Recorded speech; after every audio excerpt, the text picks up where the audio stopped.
কনকনে বাতাসে জেগে বসেছে শীত। ঘন কুয়াশায় দেখা যায় না কিছুই। তাপমাত্রার পারদ ক্রমশই নামতে থাকায় জবথব জনজীবন। দিনের বেলাতেও হেডলাইটের আলোতে চলাচল করে যানবাহন। হাড় কাঁপানো শীতে কাজের সন্ধানে বের হয়ে বিপাকে শ্রমজীবীরা। খড়কুটো জ্বালিয়ে শীত নিবারণের চেষ্টা করছেন অনেকে। ঠান্ডায় আমরা উত্তরবঙ্গের মানুষ খুব অতিরিক্তভাবে করতেছি, কষ্ট হয়ে আছি। শীতের জন্য লোকজন বাসা থেকে বের হচ্ছে না, এই কারণে রাস্তাঘাটে একটু কামাই কম। খুব ঠান্ডা করে, সকালবেলা কাজে যাইতে হয় না, একটু দেরিতে যাওয়া হয়।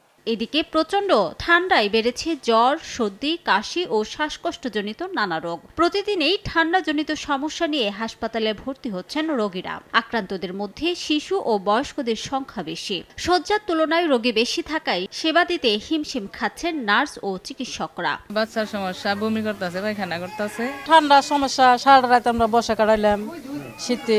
শীতের মধ্যে এমন সমস্যা হয়ে যাইতেছে যে রোগী আনতে যে আমরা শীতের মধ্যে রোগী হয়ে যাইতেছি। ঠান্ডার হাত থেকে রক্ষায় সতর্কতা বাড়ানোর পরামর্শ চিকিৎসকদের। রিমু সিদ্দিক, সময় সংবাদ।